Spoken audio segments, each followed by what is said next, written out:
Even as a child, Tracy Lee stood on this bridge and watched the trains bound for London's city centre.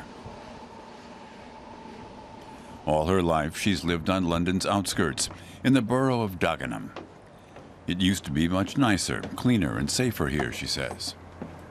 They always looked after the bridges. I cannot fault them for that, but it's been the last, 5, 6 years that I've seen this, well, could be longer, this bridge deteriorate, and the rubbish that's been here for weeks.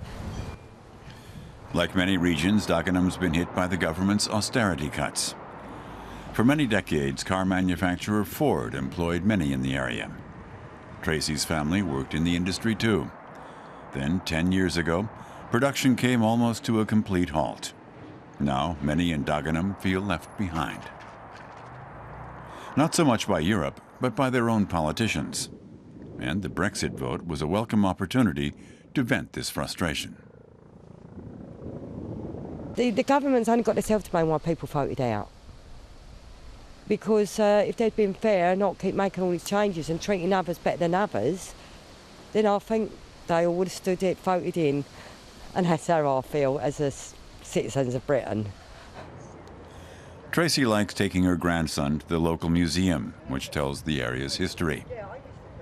Dagenham's always been a working-class area, and its people have always been progressive. Early on, women here stood up for equal pay. And Tracy thinks there used to be more solidarity here. Oh, well, that means men get paid more than women. The borough has undergone a radical change in recent years. It's seen one of Britain's largest influxes of immigrants. That's another reason why many here voted for Brexit. There are numerous Eastern European food shops near Tracy's home. Many of the sales staff still feel at home in Dagenham, but others speak of a changed atmosphere. You know, there is always, somewhere behind, this, that feeling, that we are immigrants, But now some people, they just express that freely, more freely, Come on, 1, 2, 3, don't move to Berlin, move to Barking. Louder than that, come on. Giving up is no option. The people of Dagenham have audacious plans for revitalizing the area. They want to build a large film studio. Dagenham Council leader and Labour member Darren Rodwell is pushing the initiative. He grew up here. He too is from a working-class home. And he says romanticizing the past won't work.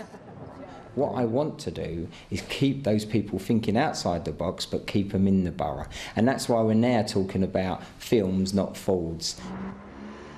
The plan is to build a film studio and workspaces for artists. Tracy now works in the new community centre. And then when you get the chain... Can you say that now? Well, actually... She's good with her hands and helps artist Chad McHale, who wants to adapt an English fairy tale into a puppet show. Well, I want them to enjoy the experience of making, to find out how their hands can be employed in a way that brings pleasure to other people. Things are looking up in Dagenham. London's mayor, Sadiq Khan, has come to see for himself. Darren Rodwell is showing him around. Tracy would like to tell Sadiq Khan what Dagenham needs most urgently, but he's got no time to talk.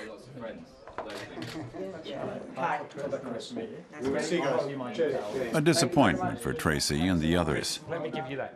But she's pleased that the local council is stimulating the area's cultural sector. I think it's lovely because it's like, oh, you are important in this borough, you are important, we are interested. And it's nice to bring it here because it is lovely to bring it to this borough. But even so, it'll be years before these new projects yield proper jobs. Tracy, though, is happy that a start has been made. Who knows? Her grandson Jimmy may grow up to be a famous film director from Dagenham. So it would be the equivalent to £20. You're not taking a potato, could they? Look, it was only